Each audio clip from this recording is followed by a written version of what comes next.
Hi, everyone. I guess we'll get started now. My name is Jean Zion. I'm one of the three fellows that's working on this workshop series. This is our third one. We have a couple more going on, and here's our flyer for it. It's for called Conversations with Ecologists. And today we have Dr. Pamela Templer talking. And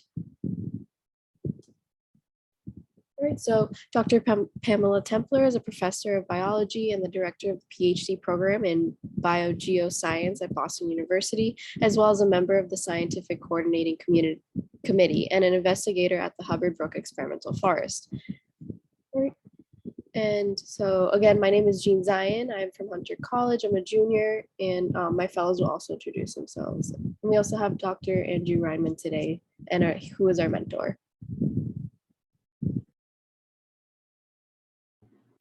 Hi everyone. It's good to have everyone here. My name is Lavina Motilo. I'm a Hunter College post-grad student. I'm doing the GIS certificate program. I would just like to ask everyone to briefly add your name, preferred pronouns, institution, and your major, if applicable, in the chat so we can be familiar with who's here. And now I'll have to say.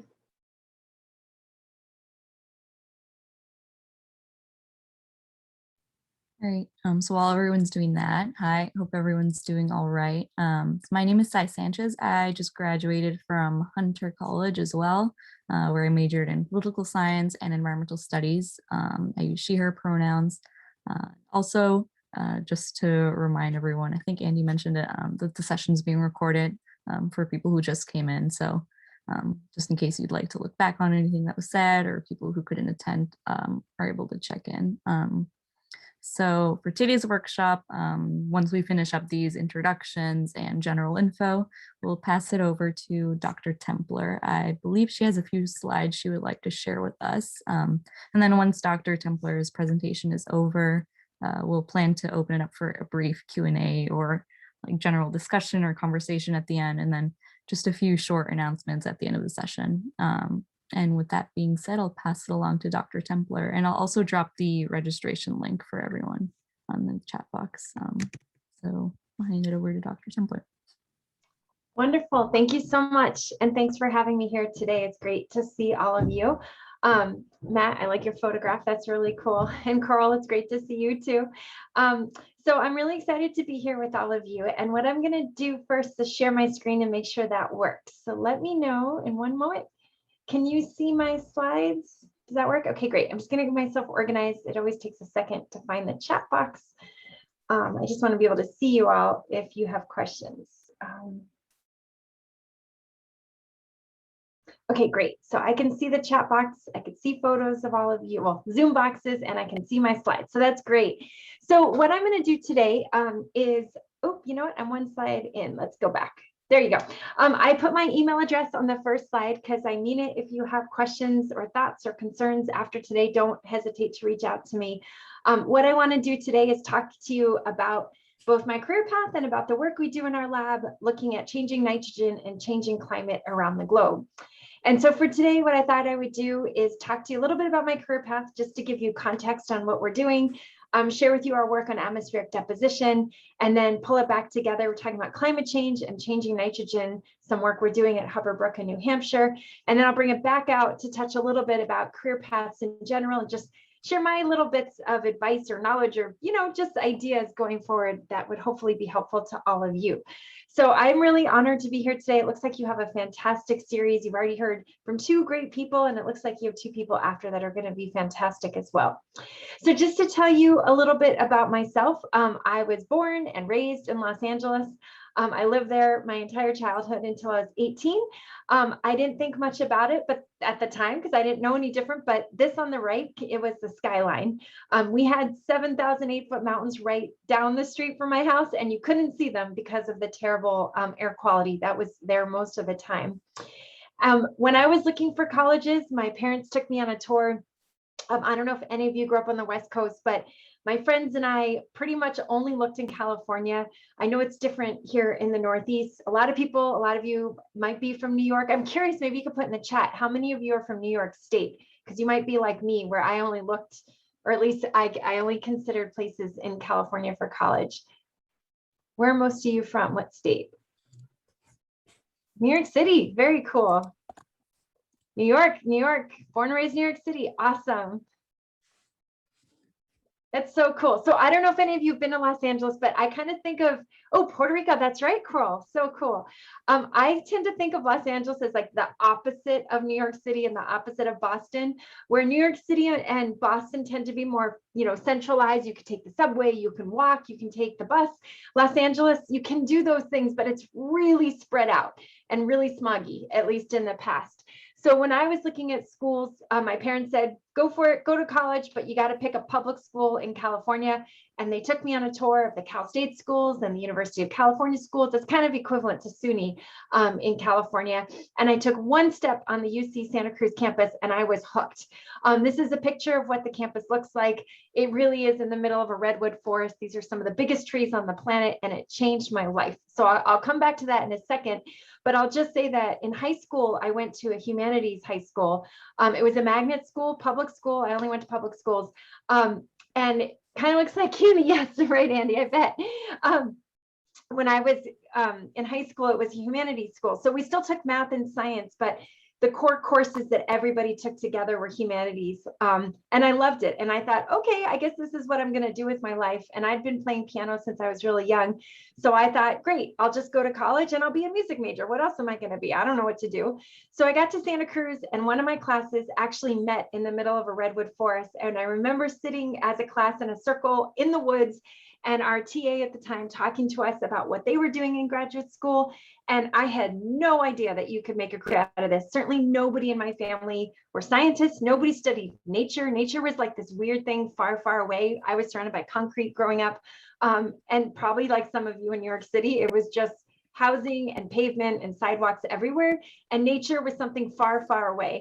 And so it just didn't cross my mind that you could study it, let alone make a career out of it. So I was at UC Santa Cruz, started as a music major, took a couple of general education classes, and realized, oh, there's this thing called environmental studies. What's that? My parents certainly didn't talk to me about that. So I ended up switching to being thinking, oh, okay, I'll do music major and maybe a minor environmental studies.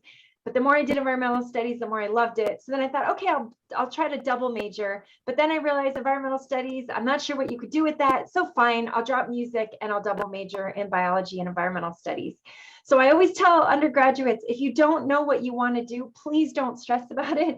Most of us don't know what we want to do until we're already doing it. So it's okay as long as you go for the next step. That's whenever I get a student, often I get one in my office who says, I'm a junior, I don't know what to do with my life. What do I do? I'm like, nobody knows what they want to do with their life. Just try to find something to do this summer. And maybe you'll love it, maybe you'll hate it, but in both cases, you're going to learn a lot from it. And that's what I did. And so after UC Santa Cruz, I got really fortunate and I found out about a program at Cornell. So this red dot is Cornell on the East Coast in Ithaca. I wasn't planning to go to grad school that year. I was planning to take more time off between college and graduate school, but I happened to see a flyer on a wall somewhere that talked about this graduate program. And at the time it was called, what was it? HAEC, Human Accelerated Environmental Change.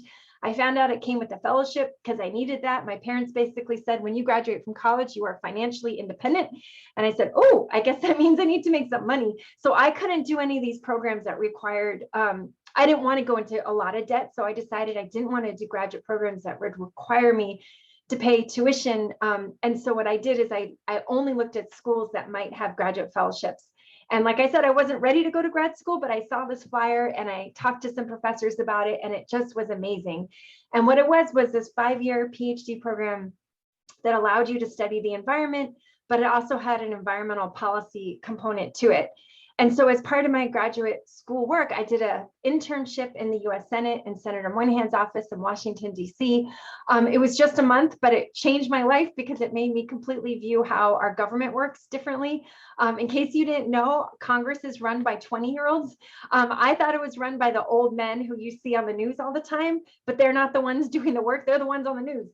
And I realized so many decisions you would not believe are made by people who just graduated from college and are really low paid staffers, they call them staffers, who do all the running around and writing of legislation and getting people on board and making phone calls like, "Sai, you know, my senator's signing on to this. Will your senator sign on? Oh, well, if yours did, yeah, mine will too." And I could not believe how many decisions were made like that. It wasn't the senators talking to each other. It was their staffers saying, "Yeah, if your woman or man is going to sign on, then mine will too." And that blew me away. So I learned a lot about the science policy enterprise through this experience. I then went back to the West Coast to Berkeley to do my postdoc. This is just a photograph. If you haven't been to UC Berkeley before, it's really beautiful also. And it's in the Bay Area, right across the bay from San Francisco. And so during my postdoc, Coral, this is for you, and all of you, I worked in Puerto Rico. I did a lot of my research in Luquillo, which is a NSF supported LTER site, like Hubbard Brook and Harvard Forest, if you're familiar with those. And I loved working there. It was beautiful. But at this point in my career, I kind of realized, oh no, I don't know what I'm doing. Because again, I wasn't planning to go to the graduate school and get my PhD. I didn't know I was going to do a postdoc. It was kind of like opportunities kept presenting themselves. And I didn't have to stop and say, is this what I want to do or is that what I want to do? And so this is when I put the brakes on, and this is when I'm going to highly recommend to all of you, and I'll come back to this at the very end, is that what I did during my postdoc is I said to myself, do I want to stay on this treadmill and like go into academia and try to get a faculty position? I could teach. My mom, she's retired now, but she taught at community colleges for 30 years. So I always heard wonderful things about community colleges. I thought about that. I thought about, do I want to do research? Do I want to be at a teaching institution that doesn't do research? Do I want to go for research? What do I want to do with my life? Or do I want to do something completely outside of academia? And someone at the time recommended that I do informational interviews. I highly recommend these. It's like getting to experience infinite number of career paths without having to take the time to do it. So what I did is I'd reach out to like 3 different people, and I would often ask, people I trusted for recommendations. So I might say, Coral, do you know anyone in environmental consulting I can reach out to? I would write to 10 people and be happy if I heard back from 1. So don't ever take it personally when people don't write back. It's not about you, I promise. It's just them being overwhelmed probably. And I would just write and say, might you have 15 minutes to chat? I'd love to talk to you about your career path. Who doesn't want to be asked about their career path, right? It's so flattering that you guys asked me to do that. So who doesn't want to be asked that? It's so sweet. And who doesn't want to share what little nuggets of experience that they have? So this was way pre-COVID. This was back in the early 2000s. I would get together with someone, usually in person. This was pre-Skype, pre-Zoom. So it was wherever I was living. And I'd say, can I take you to coffee? We'd go get coffee, and every time they'd pay for it. So this doesn't have to be an expensive adventure. I promise you, human people will generally not let a student or someone who just graduated from school pay for coffee. So I don't want you to think, oh my God, this is going to cost an arm and a leg. I couldn't afford that either. People would always end up being like, let me get the bill, I got this. And then at the end, I would always say, do you have 3 or 4 people you'd recommend I could talk to next? And then it became this thing that honestly blew up, and I had to stop doing it because it's kind of addicting to meet cool people, find out what they're doing. And I'll tell you, it was so incredibly helpful because going into this, I thought, oh, I want to do environmental consulting because in my brain, that was the most flexible, earth-changing, wonderful contribution to the world, high-paying jobs I could get. I don't know. I didn't know anybody in environmental consulting. But when I talked to people in that field, what I learned, at least from the random assortment of people I met with, was that the people I spoke to said, oh, you want to have kids and work from home? This is not for you. Because in my firm, you have to work from the office. Oh, you want a flexible job and take your kids to the doctor's office? My boss wouldn't let me do that. Oh, you want to change the world? Well, that works as long as there are enough contracts out there that are going to change the world for the better. But when the company's not doing so well economically, they're going to have to take any contract they can get. So I'm not saying all environmental consulting firms are like this, not at all. But it was just eye-opening to me that I had this vision that academia was really strict and not flexible, and environmental consulting firms were this like utopia of a place to work. But then I realized, okay, that's not necessarily for me. So I talked to people in government jobs, whether it was policy, whether it was lab work or field work or all sorts of things. And before I knew it, after doing this for a long time and talking to different people, I realized actually academia is quite a good life if you can get a job. And I realized and I recognize that's the hardest part. So I said to myself, well, who knows what's going to happen? But if I can get a job, I know I want to have kids. I know I want flexibility. I know I want to contribute to the world in a positive way. I'm just going to go for it. And I got really fortunate. I think it's random luck. I got the job I got at Boston University, and I've loved it ever since. And so I'm a female scientist with 2 kids. It's hard to believe. One turned 14 today. Andy, I know that's hard for you to believe. Andy met my kids when they were tiny babies. Thank you, Sai. So she's 14 today. Our other daughter is turning 17 on Halloween, which is also incredibly hard for me to believe. But it's been wonderful to have this job where I feel like, you know, it just happens. My husband works full time, but I am the one who takes our kids to their doctor's appointments, most of them. And it's mostly out of choice. I think he would do it. I just love doing it. And I love being involved in that. And I love having the flexibility to be so involved in their lives and to help them while I'm doing my work. Oh, thank you, Andre. That's so nice. And so that's where I'm at now. I'm at BU. I think, did I put another picture? I don't think I did. Oh, I did. There's BU. My building, as Andy knows, is right back here. This is Commonwealth Avenue. Like much of New York City, it's a very urban campus. You can walk from our campus like right downtown in 2 seconds. You know, we're not in the middle of it, but we're very close, and the Charles River is over here. But it's a really great place to work, and the people are quite kind. And I'd say life is short. So if you don't find what you like, just move on to the next thing. I can tell you stories. Not every one of my positions were perfect, but I definitely learned from all of them. And the last thing I'll say before getting into the science is that if you have a bad experience, I know at the time it's horrible and I've lived through them, but I promise you, you can take good things from it. I think I've shared with Andy, sorry, Dr. Reinman, I can be formal here. Before, you know, I haven't always had the perfect mentors, right? Some were downright not nice people, but at the time, as horrible as it was, I took from it, thank you, Andy. What I took from that is I don't ever want to be that advisor, right? I don't ever want to be mean-spirited or judgmental. And of course, I'm human. I'm sure I've screwed up, but because I've had such difficult experiences in the past, I learned from it. And maybe, you know, that was 2 or 3 years of hard times, but I hope for the rest of my career, it's made me a better mentor as a result. And I say this not because I want you guys to have a bad experience, just because sometimes people think, well, this is horrible. Nobody deserves this. It's unfair. And that's all true. But I think we could also learn from those and become better people because of it.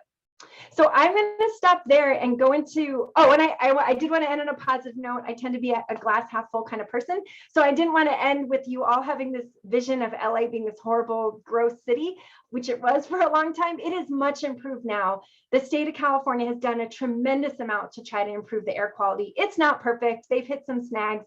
I was just there a few weeks ago and it wasn't looking so good, but it's summer, it's hot, it's August, but in general, it's way better than it used to be. So with policy and efforts, we can make a difference. So this was what it used to look like in the past.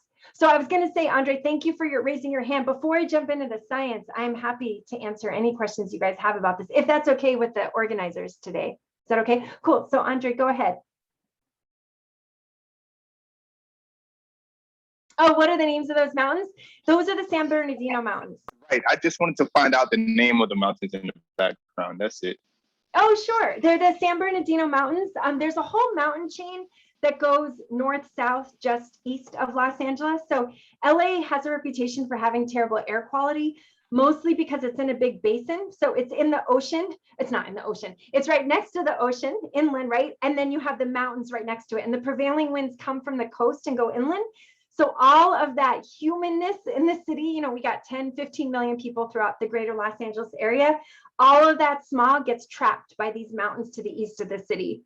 So it's kind of not fair because San Francisco is known for being really beautiful and clean air. They generate just as much smog, but it dissipates further away because they don't have mountains right there to stop it. So kind of an unfair advantage for San Francisco. But then Sacramento's downwind and they get the mess.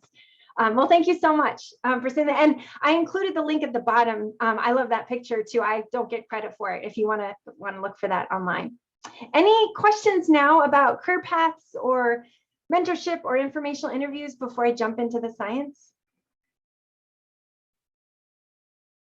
Okay, then I will jump in, but I'd rather be informal. So if you have questions you want me to clarify or anything as I go, by all means, just, put it in the chat, raise your hand, or just speak up in case I don't see you. Okay, so what I'm going to do today is just share with you some of our work. In our group, we study lots of facets of different forest ecosystems. We look at how climate change, air pollution, land use change, introduced pests, and other human-driven activities all influence the functioning of our forest ecosystems. And for the first part of the talk, I'm just going to share with you our work on air pollution. And then I'll go into other details of the projects that we do. So first, I'm going to just share with you what we've been doing in the greater Boston area, which is certainly relevant to all of you in New York City, talk about cities around the globe, and then end with a description of some of our current work that Dr. Reinman is involved in, as well as some of you I know are going to visit our plots this fall, looking at climate change and changing nitrogen. And so if this is, actually, let me just double check with all of you because we're a small group. Have all of you learned the global nitrogen cycle, or is this brand new to at least one of you?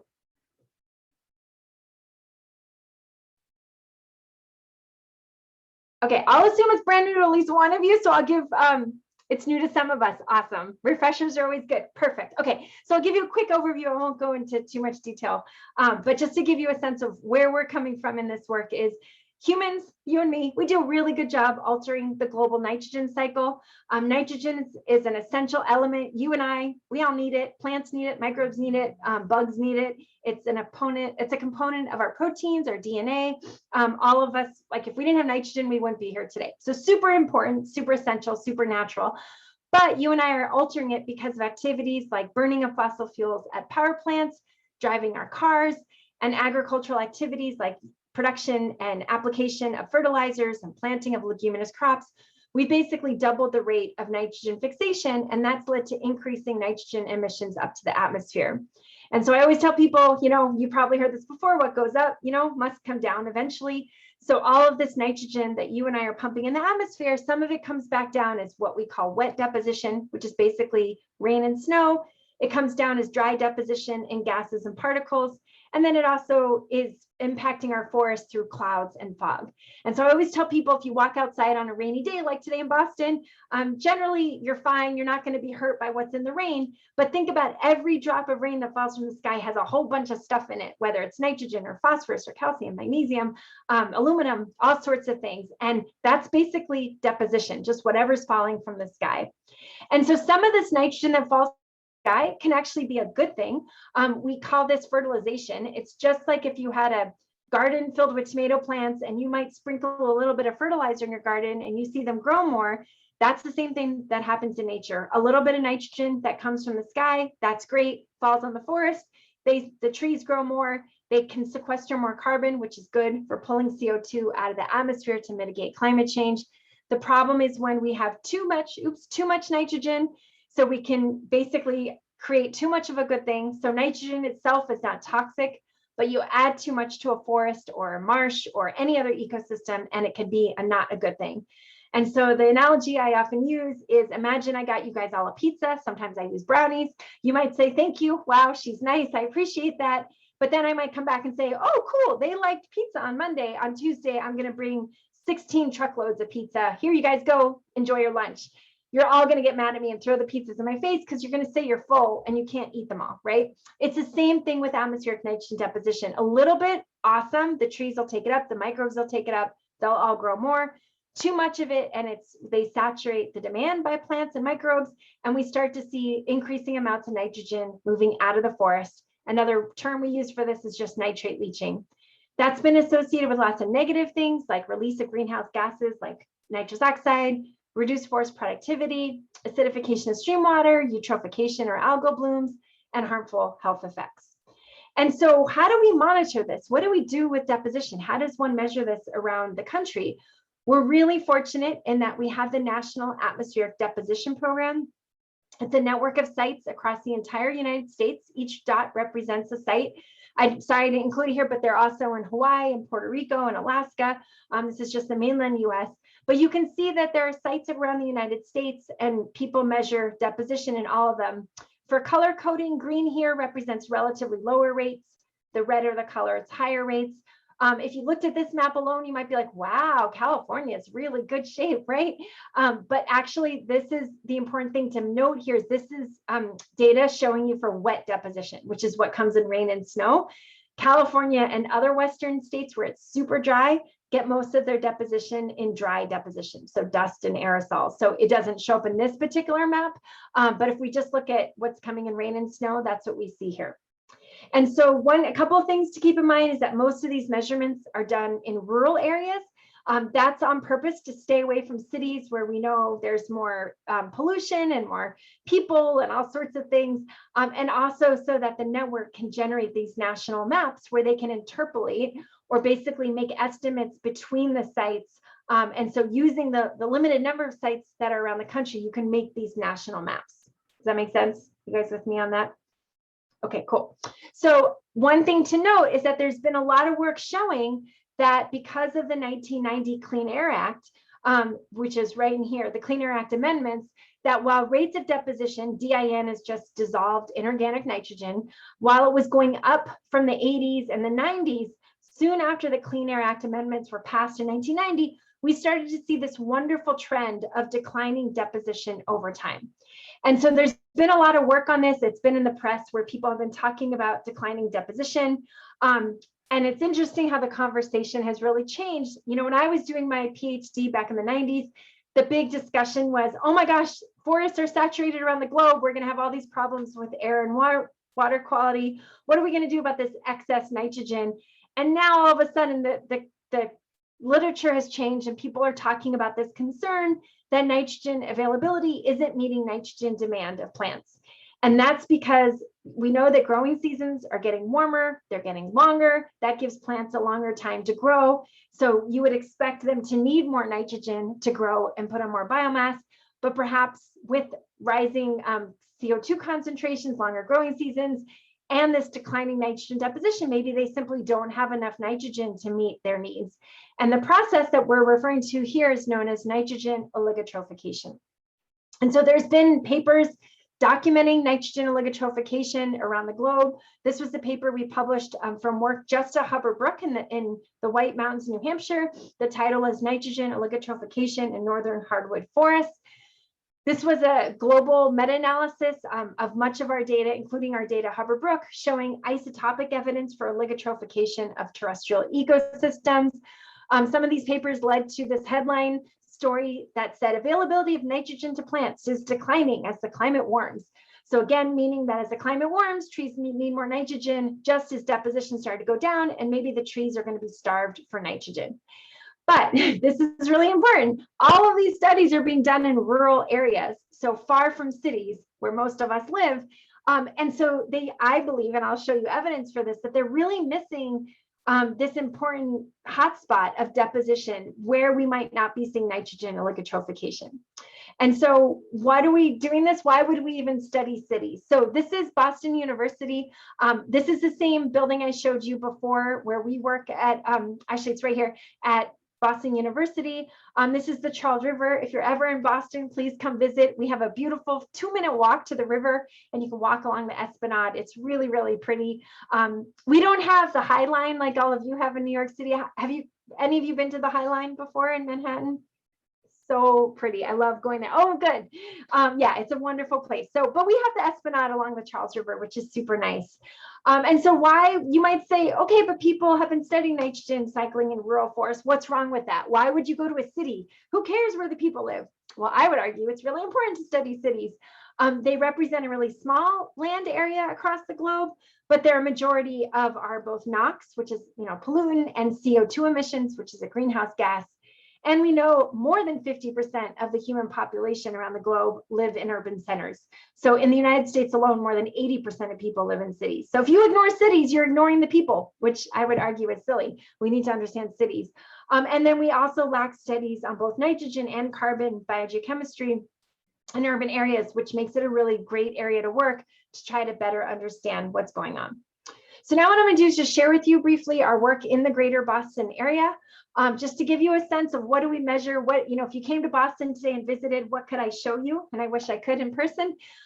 These are 2 NADP, so National Atmospheric Deposition Program sites. that we set up here in Boston. This is a platform at the Arnold Arboretum. It's part of Harvard's campus, but it's in Boston, not Cambridge. They have been wonderful in allowing us to work there, making us associates and being very, very collaborative. So one thing to keep in mind is that wherever you go in life, whatever university you're at, you can probably create partnerships with other institutions. And some, not always, but many are welcoming of that kind of collaboration. Excuse me. So this site was established in 2015. This one on the roof of one of our buildings at Boston University was set up in 2016. I'll orient you to what I'm showing you. This is one of our wet deposition collectors. It literally is just a bucket with a lid on top. It's a fancy bucket because right over here is a sensor that pays attention to when there's moisture outside. And so as you can see, it's not raining when this photo was taken, so the bucket has a lid on top. But now imagine it's raining or it's snowing, the lid literally pivots off, so the bucket is now open. And that's where it can collect all rainfall and snow that fall into the bucket. And over here, a lot of people ask me, is that a wind chime? It looks like it, but this is actually what we call a rain gauge. So whenever it rains or snows, water collects inside, and it has a sensor that tells us the volume of water that's in there. And we need that because while a human being goes out every Tuesday morning, literally around the country on that map where I showed you all those black dots for the sites, somebody is going to that site literally every Tuesday morning, unless there's a hurricane or an earthquake or something like that. Every Tuesday morning, they go in, they take the bucket out, bring it back to the lab, they send off a sample to the central lab in Wisconsin, put in a new bucket. And so this only gives you concentration of what that sample was in there. We use this to get volume. So by knowing, in case you know these units, milligrams of nitrogen per liter of water from this, and knowing the volume of water, we can calculate a flux for deposition. And the same thing here at Boston University. This is the Charles River behind us. This was Steve DeCina, a student who worked in our lab, who Dr. Reinman knows well. This is another wet deposition collector. Now, in a perfect world, if we wanted to understand what was happening in cities, we would put tons of these across Boston, across New York City, all over the place. But it's too expensive. You know, we're often constrained by money, and we just have to get creative because oftentimes you can't do everything you want to do. So you just got to figure it out and substitute. So we were able to get money to set up these two sites, just to give you a sense, because some people ask me like, okay, is this $1 million or $2? What is this? It costs about $10,000 to set up each of these sites and about $6,000 a year for the analyses. Now, we don't pay out of pocket. We're really fortunate. We got funding here from the Arnold Arboretum and here from BU to set up these sites. But like I said, we couldn't go to them and say, thanks for setting up these sites. Now give us money to set up 20 more across Boston. So what we did is we came up with this method where we can measure deposition across the city at a much lower cost. So co-located with each of these collectors, we set up what are known as ion exchange resin collectors. Basically what happens is this is connected to the underside of this funnel, which you can't see because it's inside the PVC pipe. But every time it rains or it snows, the water goes through the funnel, through the ion exchange resin collector, and it strips out all of the charged particles like ammonium and nitrate, and then the rain or snow drip out the bottom. And then we leave these out for about 6 weeks at a time. We bring them back to the lab, and then we extract them, which basically means we take the nitrogen out, and then we can back calculate how much fell from the sky into these funnels. And now whenever you try to come up with a lower cost solution, you got to make sure it actually works. So what Steve DeCina did here is, this is the site at the Arnold Arboretum. This was over one summer, so late June to late October. What he did is he showed the weekly measurements for nitrogen deposition, which are the gray dots. So on a weekly basis, what was the cumulative amount of ammonium plus nitrate in the NADP collector? And then he showed the data that we got from our ion exchange resin collectors. So unlike the NADP site where we collect on a weekly basis, we leave these out for 6 weeks.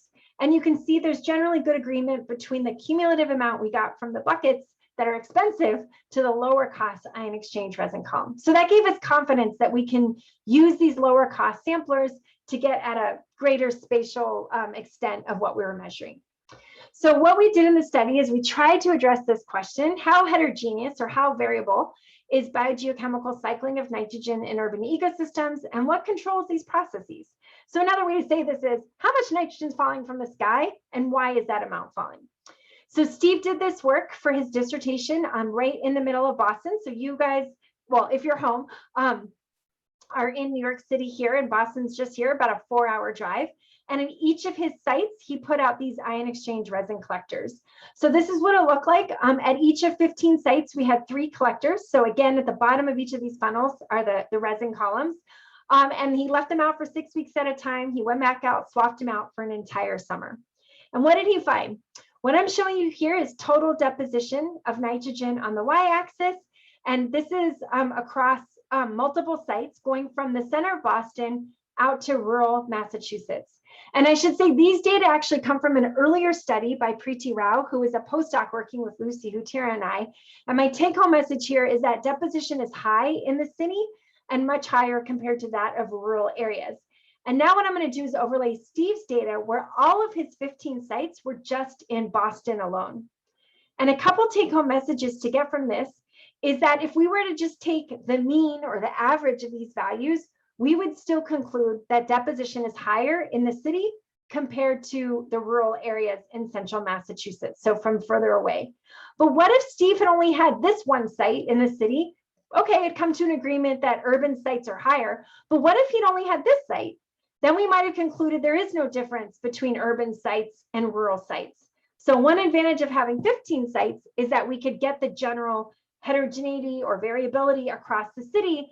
And my point here is that the amount of variability we saw across Boston was similar to the total amount of variability we saw across the entire gradient going from Boston to 100 kilometers or 60 miles away in central Massachusetts. And so what did we find? In general, we found that deposition of nitrogen is 5 times higher in cities like Boston than rural areas nearby. But like I said, we were really surprised to find this huge amount of variability. And then you might ask, okay, so what controls it? Why does one site have high deposition and one has low? I have lots of data to support this, but for time, I won't go into the details with graphs. But what we found is that if you look at nearby roads to Steve's sites, NOx emissions from cars were a primary correlate or driver with deposition in those areas. Also, it looks like use of fertilizer by residents, as well as perhaps the canopy biota. So basically the organisms living in the canopy all influence how much nitrogen is falling on the ground. And I should have said that all of these sites were set up so that the collectors were beneath the canopy. We originally thought we would do it like the NADP, which are all open sites, but trying to find 15 open sites in a place like Boston that has tons of tree canopy proved to be too difficult. So to keep it constant, all of our collectors were placed beneath the forest canopy. That's okay. So as long as you're consistent in your experimental design, you can pretty much do anything as long as you're honest about it and explicit in your reasoning. And so we found what looks like canopy processing of different elements is really important for what we collect beneath the trees. So what about other cities? So what Steve did for another chapter of his PhD is what we call a meta-analysis. He just looked through papers that were published already, and he tried to understand what have people measured in other cities around the globe. And one thing to note in this graph, this is a common kind of graph people show in studies where they collect data from lots of different publications, is that when he looked at the cumulative number of studies that looked at deposition in cities, there's a real growing interest in this field. So if you went back to the 80s, there was virtually no studies on deposition in cities, but they've generally increased over time. But nobody's ever put this data together before. So Steve looked at these papers. The dots along this graph show you all the cities around the globe that he collected data from. And I'm just going to show you this one slide here to illustrate his results. And I'll walk you through it because probably many of you, this is new in terms of what a meta-analysis is.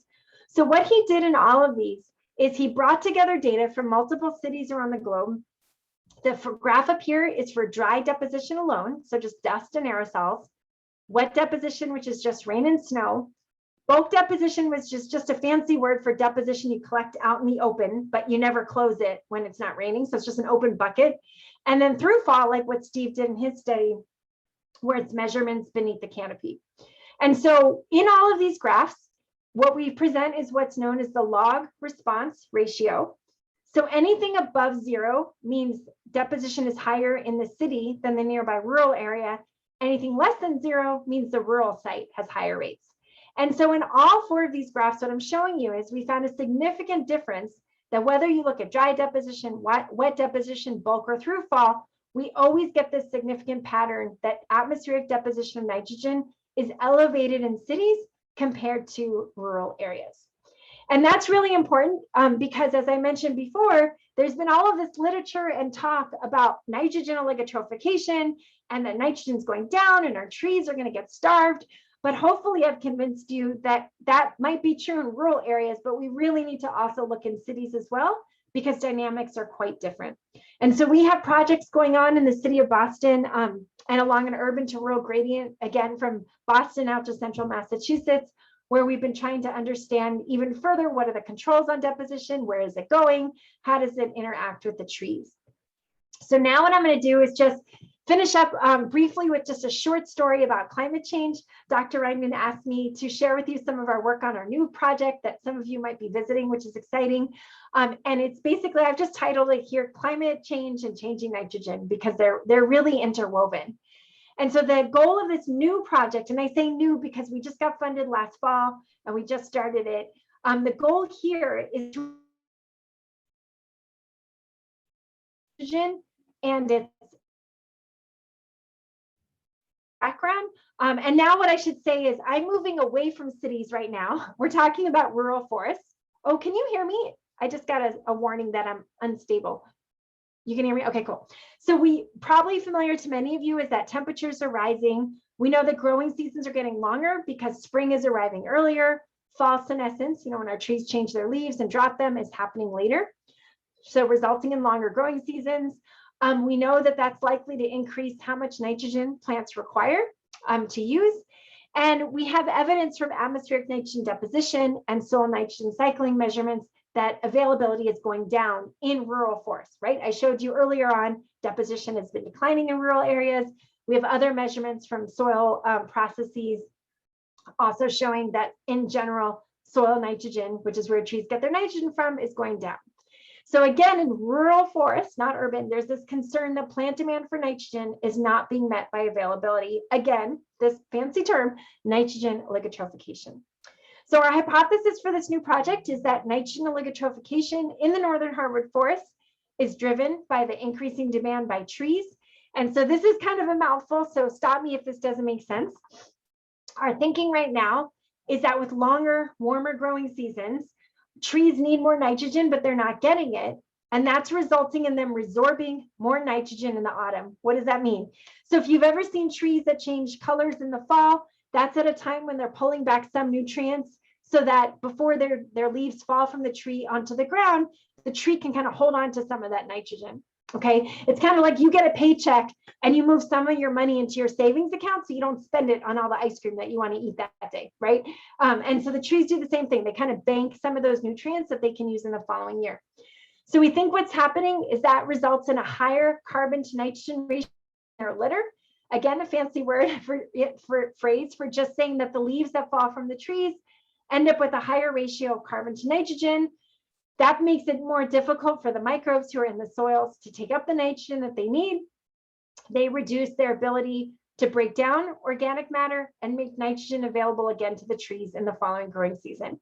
So this is a lot of detailed mechanism. And if you didn't follow me, the take home here is just to think of it as, if you get a salary cut in your job, hopefully we'd all learn from that and not spend as much money. It's the same, that's our hypothesis for the trees, is that if they're actually having problems not getting enough nitrogen, our hypothesis is that they're holding on to more of it, which makes it harder for the microbes in the soil to use it, which then leads to this feedback where then the trees get even less nitrogen over time. And so to address this question, the hypothesis, we have 14 sites across an elevation gradient at Hubbard Brook. At 6 of the sites, we call them our intensive sites. They vary in elevation. We're conducting 2 experiments. One is a litter manipulation experiment this fall, where we're varying the chemistry of the leaves that fall from the trees to see how that affects nitrogen cycling. And then we're doing a snow manipulation experiment next spring to see how these changes in the forest interact to impact soil freezing and snow depth and things like that in the forest. And then we'll make lots of measurements like trees, soils, microbes, soil solution, and more, again, with the idea of trying to understand the mechanisms that might be driving nitrogen oligotrophication in a non-urban northern hardwood forest.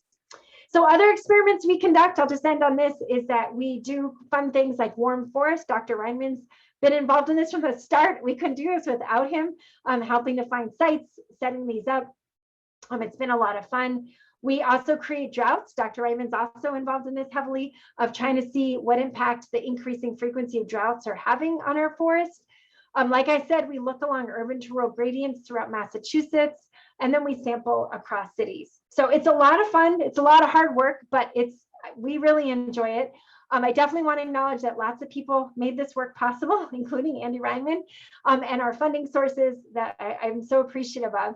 And I just wanted to bring it back to all of you, and just to say that I really recommend doing informational interviews if you can. It might sound intimidating at the beginning. It was for me, but I promise you it gets easier and your confidence will grow the more you do it. And I promise people are generally nice. And when they're not, ignore them. But Dr. Ryman and I could probably help find you nice people to start with, just to kind of get the ball rolling. But I highly recommend doing that if you're kind of like, what do I want to do with my life? Do I want to go into banking? Do I want to go into law, medicine, the environment, government, teaching, consulting? I highly recommend it. But I'll end there. Reach out to me if you have questions. And I'm happy to take any questions you have now.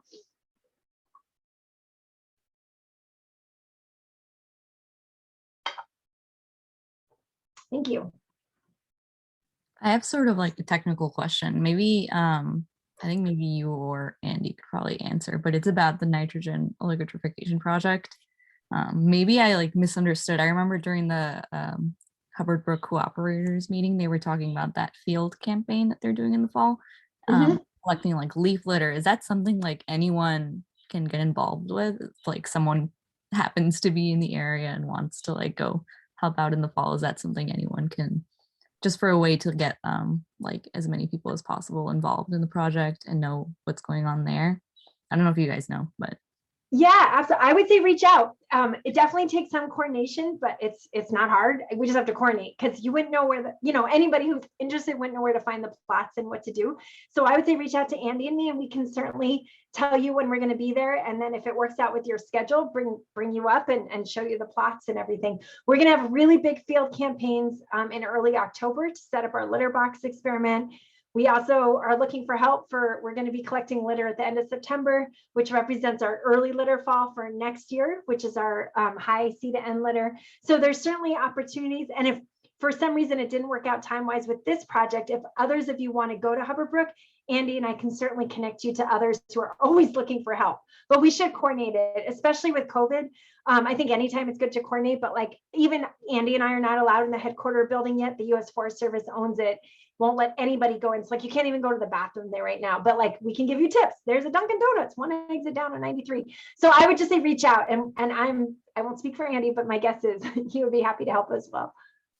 And I'll just quickly add to that more broadly, if you're looking for opportunities to just get some experience doing research, even if in sort of like an informal way of helping people in the field for a day, there's lots of faculty members and graduate students across CUNY that are doing field work in New York City and at places nearby like Black Rock Forest. So Hubbard Brook is a wonderful place. And if you have the opportunity to get there, you should. But you don't necessarily have to sit in a car for 5.5 hours to get that experience. There's opportunities nearby too. And I am always happy to help try and connect you with that.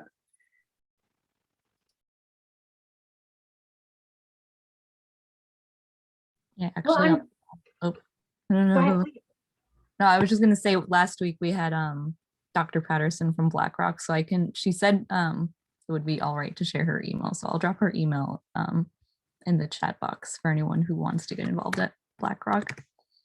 Yeah, go ahead. Oh, I was just curious if any of you know what you want to do longer term. I mean, I think these plans can always change, but I'm just curious if any of you are like, I'm going to be a banker. I'm going to be the US president. I'm going to go to Nicaragua. Like, I don't know. I'm just curious where your minds are at right now. And I recognize that can completely change because it almost always does. But, and you guys you can say it out loud or put it in the chat. I'm just curious where you're thinking right now.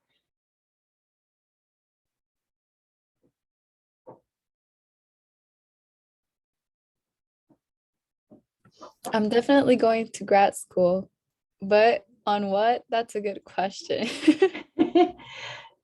And cool, that's fair. I don't think most people know until they know. Like, it's okay to try different things. And I hope your REU experience this summer helped a little bit with that. And again, I don't think it has to help. Like, it only helps if you decided this is what you want to do. I always tell students it's equally helpful to find out that's what you want to do or that's what you don't want to do, which I totally get. And Matt, you said you graduated and wanted to work in an aquarium. There are fantastic aquariums all over the US that you could consider. And I know many of them have internships that you can look into. Andy, you want to be a farmer or an Adirondack guide? I like that. But we still need you in this field, so please don't disappear anytime soon. Or we'll just collaborate with you in your farming, which is fine.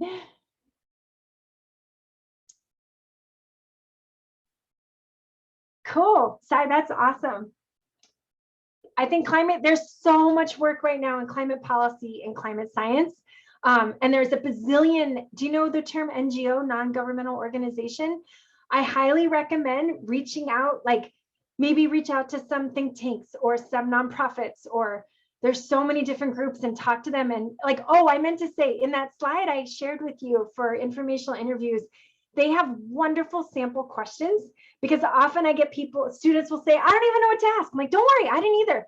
You can go to the sample questions, and it's wonderful. Like if you're meeting with, a think tank with climate, there's so many different questions, from like, what is your current job? What is your day-to-day job? What's your main goal in your work?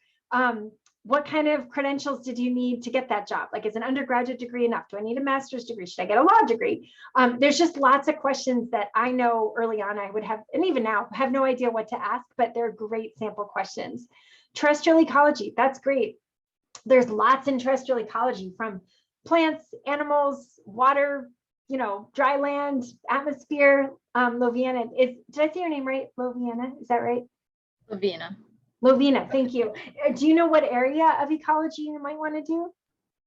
I'm trying to figure that out. I don't have an answer. Like, I'm doing GIS right now, so I'm trying to, find a balance between both of them.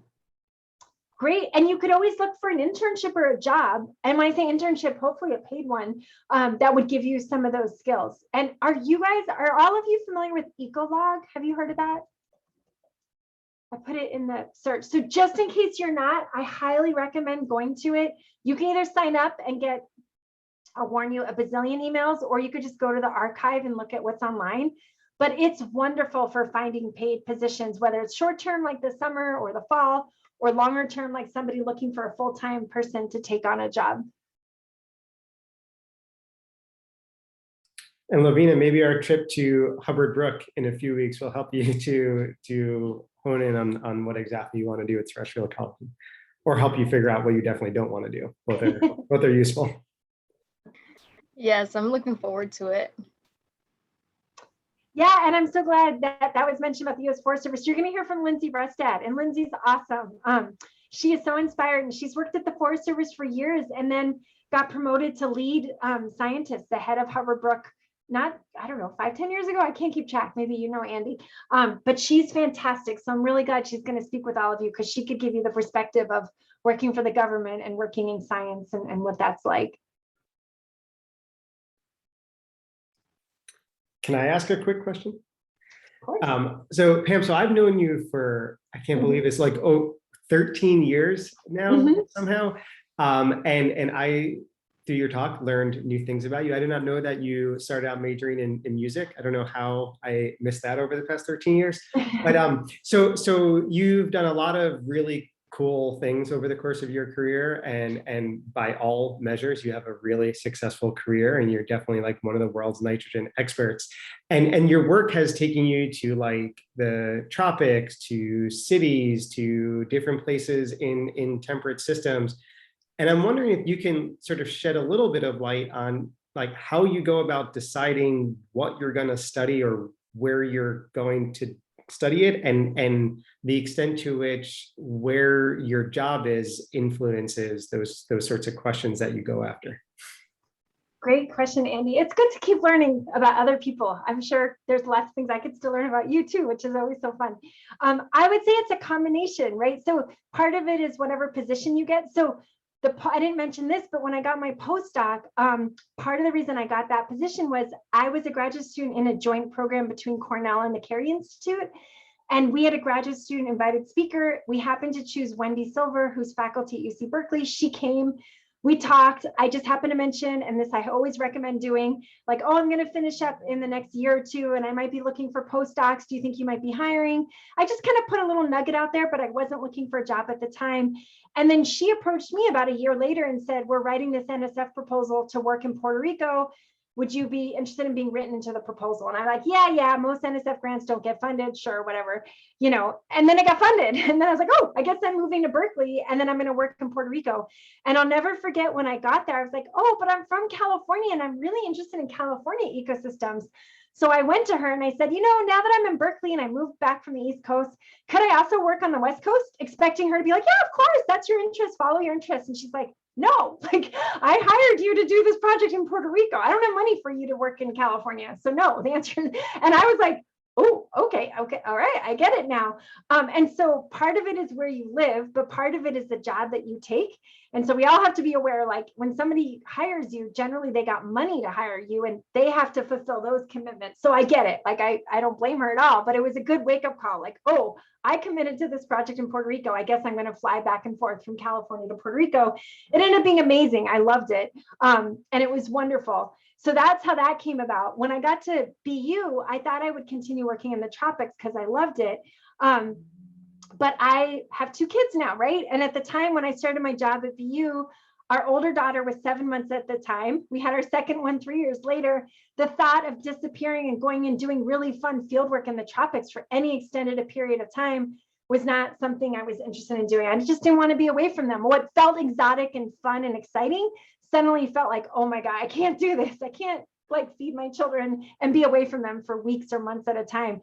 So that's when I pivoted to doing mostly local stuff in New England.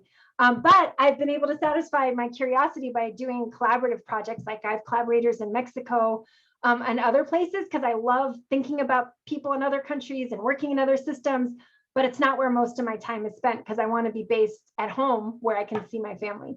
And so it seems like, Andy, it's a random assortment of like, what jobs do you get?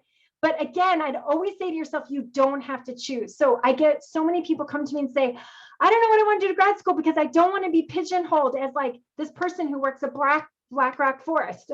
I don't want to be pigeonholed as a tropical blah. I'm like, I don't know anyone that's ever been pigeonholed. Like, that's on us to like, just keep trying new things. And if you want to be pigeonholed as like a tropical biologist who works in Brazil, do it. Like, by all means, just keep doing that the rest of your career. But I think often you can do different, if you just keep an open mind and keep open to collaborations or new jobs or internships or whatever it is, I think you can get positions and opportunities to work in many different places, but they always come with constraints. So like my having to commit and follow through the project in Puerto Rico, which I loved. But I'm just saying, like, work within the constraints you have, but always remember none of those are generally permanent. I don't know of any grants that are 20 years long, right? Like, you never have to say, I'm signing on the line and now I'm going to do all of my field work in Arizona and now forever Arizona. Arizona is gorgeous. I love it. But you don't have to feel like you're stuck in any one place from my experience. Does that answer your question?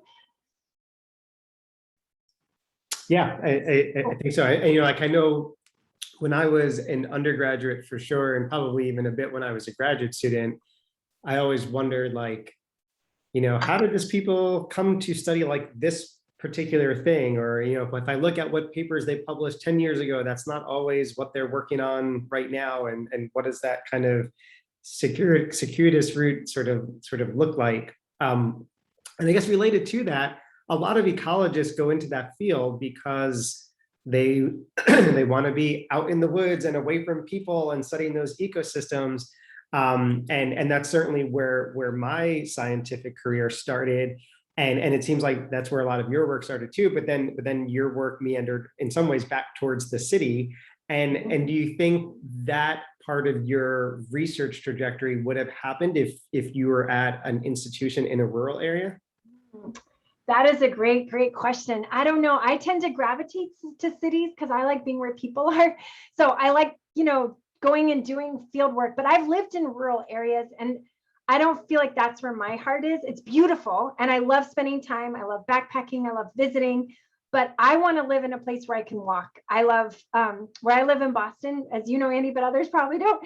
I mean, I can walk down and get, a bagel or a coffee, or I'd rather live in a smaller home, but in the city than something bigger out in the countryside. And I love the countryside. It's beautiful, but it's not where I want to live full time. I'd rather be where the people are. So that's a good question. If, let's say, I happen to get a job, because you can't always control it, in a rural area, my hope would be that it was like near a town and then somehow, combine some of my research with that town and the people who lived in it. But it's hard to predict. It's hard to know. I've never thought about that. Like, what would life be like if I got a job somewhere else? It's hard to say.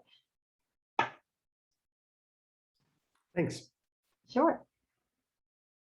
I'll turn that on you. How do you feel? Like, I know your job is in New York City and you work at BlackRock. Do you think if you live somewhere really rural, you would only study rural systems?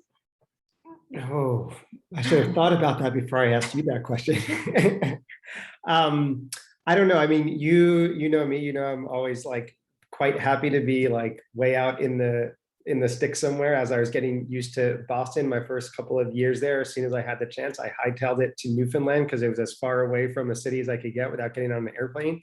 But I guess, through my time at BU and then the postdoctoral work that I did, I grew to really appreciate both the importance of urban ecology, but also just how incredibly intellectually stimulating it is. And so I think having that experience, even if I wound up in a more rural area, I would still probably be studying those things. Certainly since I've been to New York or been in New York, it has shaped a little bit about what I study. Part of it is the other scientists you wind up interacting with and learning about what they do. And it's always a lot easier to start setting up projects nearby because it's a lot easier to manage it. There's more that you can do.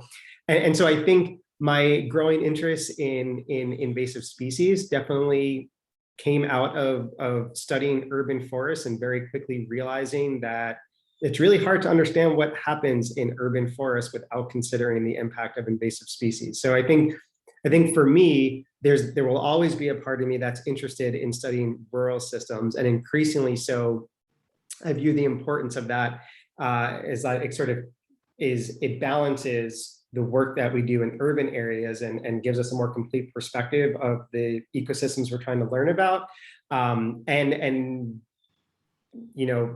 Being in New York, I think that invasive species piece probably would not have kind of come about if I wasn't here. So yeah, I think part of it's sort of like what you're innately interested in and how you follow it, and then the things you grow to become interested in by what's around you and the people that you're exposed to.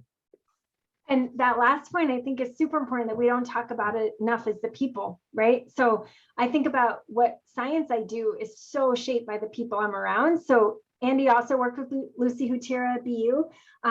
When I was at BU, she came, gosh, I want to say 3 or 4 years after me. I'd been doing some work before she came, but not a whole lot. And Lucy and I just clicked. We're in different departments, but our skills are really good because they complement, but they don't completely overlap. So I always tell her, we always joke about this, that I'm more mechanistic and detail oriented. She's more big picture and scales up. So it's perfect. So we overlap, so we understand each other. Whereas I want to dig deeper into the details, she likes to scale up, which is awesome because I don't do that modeling and scaling up to really big geographic scales. So it's been really nice. And she's a nice person, right? There's other people at BU who I can imagine collaborating with on paper who I just haven't because of for whatever reason. So I think there's nothing wrong with being with the people you want to spend your time with. Life is short, and just like you don't want to stay with a job where you're not being treated well, I think it's okay to say that your work is also influenced by the people who you work with and who you want to work with.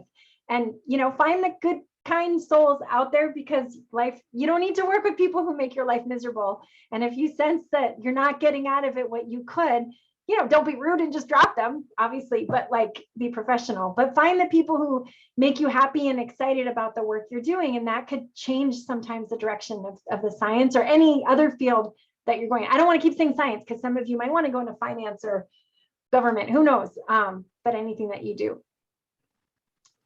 Do any others have questions, comments, complaints, concerns? Yeah, speaking of kind souls, I will say Pam is one of the kindest souls you will ever meet in academia or beyond. So if you have questions at all, she is a great person to ask. Oh, thank you, Andy. And I feel the same way about Andy. Yeah, there's a reason we stayed in touch all these years. Yeah, that's right. I just wanted to say, this is Andre Stewart. I just wanted to say that I appreciate you guys hosting these meetings, these virtual meetings. This is pretty cool and exciting for me. I'm very interested in environmental science. I'm an environmental science major, and I've been studying the major for the past 3 years. Just to get my associates has been pretty tough. You know, it's been a bumpy ride dealing with the pandemic and everything else that's going on, but I haven't changed my major, even when advised by faculty and staff, like I should think about changing my major just in case, things happen, things of that nature. I just stuck with it and I'm keeping it going. But I'm very much interested in becoming a horticulturist. Like I'm in love with the whole idea of landscaping and the arts and designs of topiary gardens and things of that nature. But like I said, I appreciate you guys holding these meetings. Every bit of information, I'm grateful for it. It's very valued to me personally. Thank you. Oh, and Mr. Andrew, did you hear about the spotted lanternflies that's invading New York City? Yeah, unfortunately. Yeah, it's been like they found it in Philadelphia and places further south a few years ago, and we've all been hoping that it didn't make it up here, but here it is this year. Yeah, and then another one that we just discovered in the area this year is beach leaf disease, which is killing our beach trees throughout the area. And yeah, I had students a couple of years ago in my field ecology course, and this wasn't conscious on my part, but by the end of the semester, and I was telling them about different tree species, one of the students said, so we have this tree species, here's what it does, then this invasive species came and now it's not around anymore. It seemed to be like an inadvertent sort of theme to the class. But yeah, these things are really scary. I would encourage you to stay with it if that's what you love. I was given advice years ago that if you pick a career that you love, you won't ever feel like you're ever working. And that certainly, for the most part, has been true for me. And if you're passionate about it and you stick with it, you find a way to make it work. Horticulture is a super interesting and relevant field, and there's lots of great opportunities in and around New York City to dive into that further. You should look into opportunities at the New York Botanical Gardens. There's also the Brooklyn Botanical Gardens. I know Westchester Community College has a really great series of classes and workshops related to horticulture and gardening that I've heard wonderful things about. So, look into those things. Lehman College has a great group of plant scientists that work there. So just without having to leave New York City or go out very far, there's lots of opportunities. So shoot me an email if there's anything I can ever do to help. But thanks, I'm glad you're attending. I very much appreciate it. Thank you. And Myra, was your hand up? Hi. Hi, Myra. No, not really. Sorry. Yeah. Okay. No, it's great. I think hi, I'm Myra. Nice to meet you. I'm a former graduate from Hunter. I used to work with Andy and Pamela. I did a lot of work with as well, dealing with the research. So I think it's really great to also continue these conversations as well. And so I think part of this also the conversation is that with COVID and now we're in this new era of world, how has field ecology or your research for both you and Dr. Templer, how has it affected what you've done, and has that the resource or the people that you work with, has it impacted us too much? You're asking about COVID impacting the fieldwork? Yeah, so 2020, we almost, not entirely, but we almost had to shut down. So we didn't get to go to our local field sites in Massachusetts because like you, we were in a lockdown for so long and we weren't allowed to cross borders with states. And a lot of our work is in New Hampshire. So we were super fortunate that we have a field technician up in New Hampshire who was able to continue a lot of our basic work. And we actually had discussions, should we turn the heating cables off and stop warming the experiment? And that was terrifying because it's been a continuous experiment since 2013.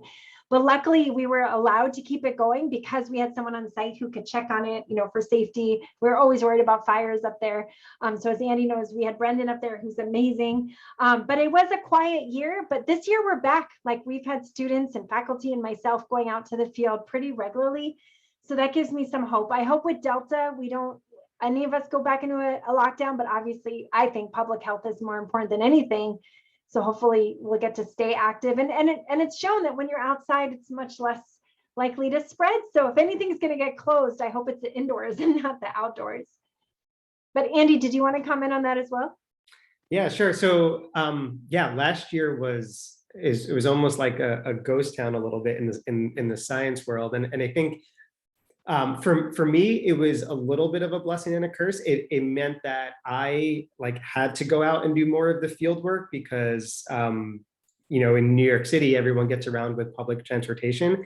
And I was not about to ask anyone in my group to take a train anywhere to do anything. So I just made use of my car to get out to our field sites and collect data, which is great. It felt like being a grad student again, and that part of it I loved.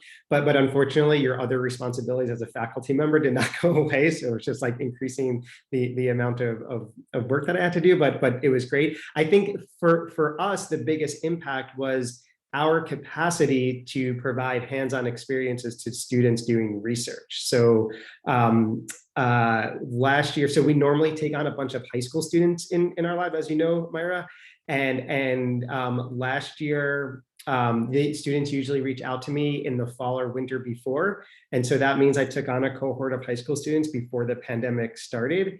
And we had a record year of 11 students somehow. And I had it all planned out with which grad students they'll work with, which undergrads they'll work with, which technicians they'll work with. And then the pandemic hit and I was like, what am I going to do? And so I had secretly hoped that some of them would decide, okay, it's not going to be a hands-on thing. I'll find something else to do for the summer. Not a single one of them chose that option.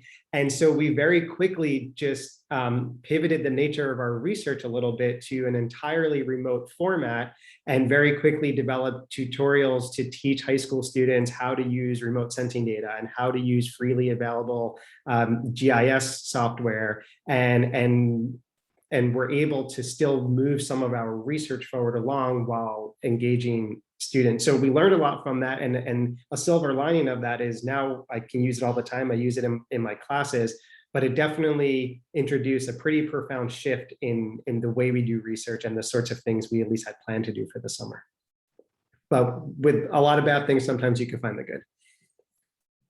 No, thank you all. And also just for the organizers too, it's maybe a couple years that I've graduated from Hunter, but this is really cool. I wish that this was here when I was part of Hunter, but just having this communication. And I think, as Andy knows, I'm a nerve wreck. I'm so nervous. I'm a very anxious person.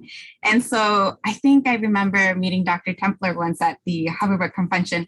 I was sweating. I was just so nervous. And I'm like, oh my God, I'm meeting a celebrity. I've had so many papers about you. Everything is so cool. And again, it's kind of you've learned so much about researchers, you learn so much from your professors, but then having this kind of dialogue is also very important because it kind of brings us all back to we're all human. We also learn from one another, and we also talk to one another, and we want to meet and see what younger generations are learning about. And so thank you everyone to this, but also thank you for Dr. Temple and Andy and everyone else that organizes, because I think it's a really cool idea and to bring back the human aspect of it. So thank you. Yeah, and I'm so glad you said it, Myra. Thank you very much. And I just want you to know, because I didn't mention this already, is thank God there's a term right now called imposter syndrome. I had a severe case of it throughout graduate school and postdoc, but we didn't have a word for it. I thought, honestly, I was the only person on the planet Earth that thought that way. I was not deserving of being in graduate school. I wasn't meant to be there. No one in my family got a PhD in science. Like, what the heck was I doing there? They were going to find out any day that I wasn't supposed to be there, and they were going to kick me out. But nobody talked about it. So I think it was like in my 4th or 5th year of graduate school, somebody happened to say, oh yeah, I've always felt that way. And it blew me away. Like, I think I almost fell down and shattered because I was so shocked that I wasn't the only one that felt that way. So thank goodness we now, thank you, Mother, we still talk about it. And I have it too sometimes. Like, we're all human. And I would say talk about it with your friends and colleagues and mentors, because I think the more you talk about it, the more you realize you're not alone. I get it all the time. I'm like, like, what am I doing here? But we're human, right? And I think what I get the most out of what I do is the people part. I love connecting with people like all of you, with students, postdocs, colleagues, whatever. And when someone makes me feel like, I'll say it, crap, like, it feels really bad, right? And so surround yourself as much as you can with people who can support you. There's always going to be people out there who don't make you feel your best. So find a few that you can go to and say, have you ever felt this way before? Because I promise you, you're not alone. And I'm so happy that we can talk about this now. So Myra, thanks for what you said. And I want to just point out, because Matt brought up a great, is he still on? Yeah, Matt Penna, you had a great question about kind of staying up on things. I think all of you are really fortunate these days to have Twitter. I'll be honest, I'm not good with Twitter. I just don't, it doesn't come, I wish it did, but it doesn't come naturally for me to post on social media. And I have a lot of colleagues who say that's the only way to stay up to date on things. And I say, oh, I wish I had, I was more outgoing when it came to social media. But I've learned from a lot of people that, man, if you stay on social media in terms of Twitter, especially for science, it seems to be, from what I've seen, like, where a lot of people post like their latest findings or good talks or like series that people are all tweeting about. And if any of you have suggestions for Matt as well, you might know better than me how to stay in touch. But going to these kinds of events, just staying connected, I think is really important. You don't want to feel isolated. I hope that helps.